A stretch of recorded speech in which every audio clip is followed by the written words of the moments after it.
Hello everyone, I'm Zamir from WapCar and today I'm at One Utama Shopping Centre to experience this, the iCaur OT SUV.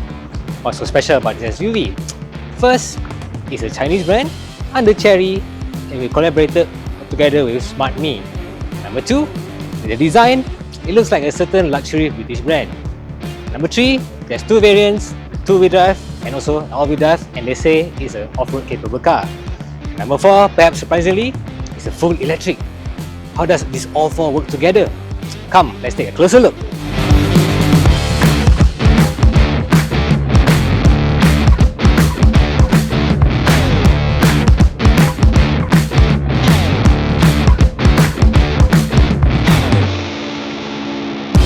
might caught a glimpse of this brand at the recent Malaysia Auto Show 2025, but that was just a preview. Now they're taking it on a nationwide roadshow, and this is the first time the public actually gets to experience it hands-on, and off-road simulation costs no less. So what exactly is iCaur? Well, if you stay in the dark, it's Cherry's new EV-focused sub-brand co-developed with Xiaomi's Smart.me tech. Think of it as a fresh new direction for both companies, combining car-making know-how with smart tech integration. Now, iCaur is offering 2 specs for the 03 in Malaysia. I won't go in depth and bore you with the numbers and jargon, as main focus today is all about the first impression. Therefore, please look at this simple table on the screen. Alright, all looks and sound interesting to you? Now let's talk briefly about the exterior. At first glance, the iCaur 03 feels like a retro love letter to the boxy, non-aerodynamic SUV of the past, and that's the good thing. Chinese brands are clearly leaning into this rugged, square-off design trend again, and for buyers, it's a win. Those who look, paired with modern tech and electric power. From the side, it's hard to ignore the resemblance to a current Land Rover Defender and a little bit of the Suzuki Jimny, especially with some of the optional accessory spec which really amplifies that tough, adventure-ready look. But don't get it twisted. The front and rear design are distinctly iCaur. I like how they've used a mix of horizontal and vertical elements, especially around the rear, to double down on that unapologetically boxy aesthetic. It doesn't try to be slick, and that's the charm. Let's face it, buyers today care just as much about how a car looks and also about the powertrain. While legacy brands tend to play it safe, Cherry is going bold with its iBox design language, and honestly, it shows. Even the logo has a story. The stylized eye emblem was designed by Chao Shui, the same guy who created the panda mascot for the 2022 Winter Olympics. He's also the chief designer at the Guangzhou Academy of Art, so there's a real design pedigree behind this. On this, they went as far as putting it on the taillight and also the rear storage box. And now we move on to the interior. First impression, it's not too bad. Doesn't feel as premium as you might think it might be, but overall there's good usage of high quality materials all around. There's soft touch for the dashboard and the hard plastic below, which is good for rough or off-road usage. And then the fit and finish is decent. In terms of features, you are welcomed by this 15.6 large touchscreen in the middle, and a 9.2-inch digital cluster, which is quite clear and high-res. Then we have 12 Infinity audio sound system, which unfortunately we haven't got to test today. But that's fine, we save it for review. Then we have a level 2.5 ADAS safety system, which is quite important. Otherwise, the interior actually doesn't feel cramped. It's quite roomy for the size. I like the roof, it's quite tall, and this height is the same as for the rear seats. And as for sitting position, there's multiple adjustments, and the seat doesn't really hug you that much, but it's comfortable, and I believe this will be nice for a long distance balik kampung trip and also obviously off-road. Moving on to the back seat, first impression, I would say it's not that spacious. It is decent. The front seat has been adjusted to my sitting position. I'm 170 cm and I have at least a fist of gap between the seats to my knees. But because it's an EV, the battery pack makes the floor higher, hence my knees are a little bit more upright than it should be. Hence, it's not as comfortable as you think. Plus, there's some gap between my thighs, which is to me a bit annoying, but I prefer the seat to cover everything. It's much more comfortable that way. Otherwise, well, you have a center armrest with 2 cup holders, and it's quite wide. You can rest your arms comfortably. Then there's a roof gap between your head and whatnot. It's quite decent, so this is good. It doesn't feel cramped despite it being a B segment SUV. Seat material, same as the front, decent. Not to say very luxurious or very premium, but overall, yeah, it's not too bad. Like everything else, there's no such thing as a perfect car in the world. These are the some quirks that I discovered while fiddling around in this car. So the thing about Chinese car is whether the translation is done well or not. And unfortunately, this car is not really done well. For example, I'm adjusting the seat now. Look at this. It says whether or not to save the facilitated entry exit setting. Save or resumption. What are those? Okay, those are completely gibberish nonsense English. And then one thing that I noticed is very infuriating for me is the wiper. So here stock, if you press one, the wiper will flip once. If you press longer, obviously it will splash water and it will turn 2 or 3 times. But then if you turn down, it's a signal button. So where is the wiper controls then? Unfortunately, the wiper's control are here in the screen. So if you want to use a wiper, really rely on the screen for the speed, which rear wiper or the rear wiper wash. That is a little bit annoying, a bit cumbersome to use. So this is the window switch.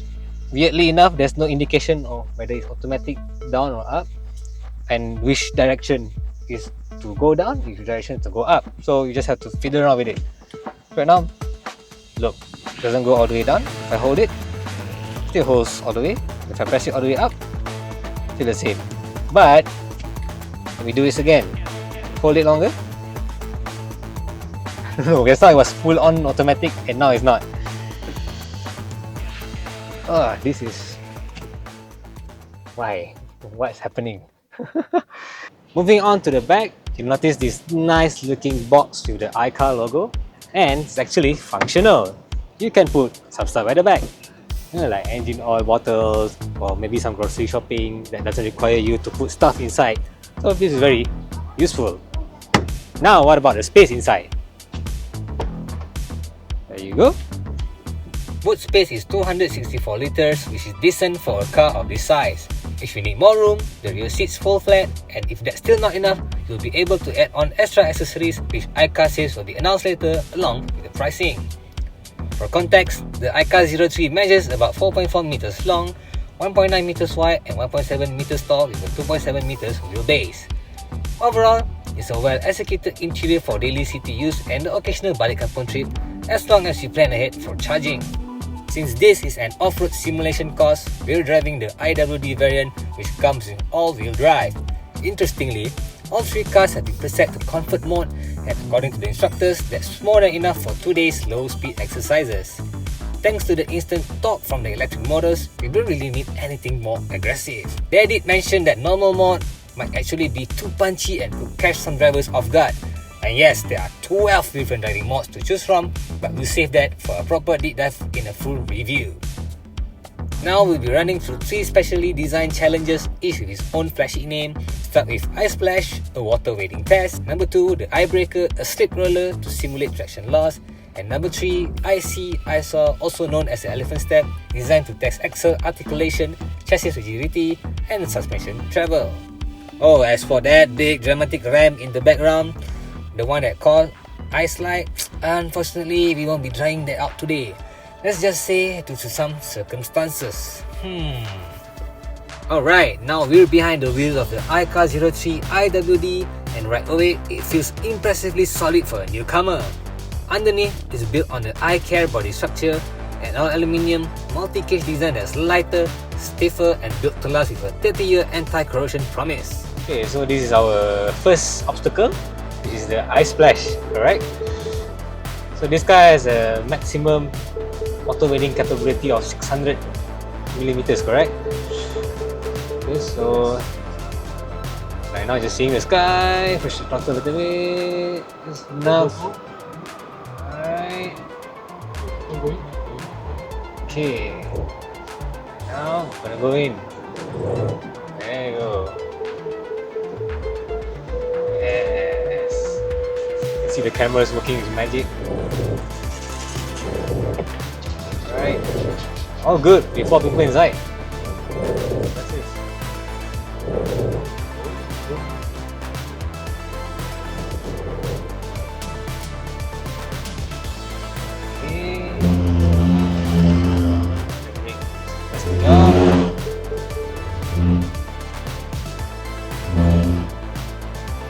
Alright, open now. You don't normally hear that sound. Yep. That sound you hear because the brakes are. You can press the button. Cue.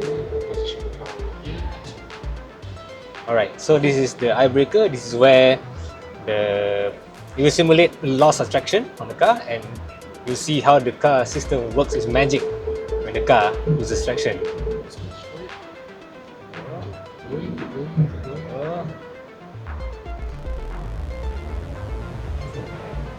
Effortlessly. Right? Okay, no drama. This part no issue because we have cameras on the left and the right. So as you manage to navigate through. There you go. Oh, good. Alright. Okay, so this is what you call iCaur, or another word for it, the elephant step. Alright, so this is to simulate how the chassis behave, flexes and whatnot. And if it's a good chassis, you can open the door and close it back without any drama. If it's a bad chassis, sorry, when you open the door, you can't close it anymore. It's not aligned. And also to see whether can you do it with 4 packs on board. Let me go. Alright. First one. Okay.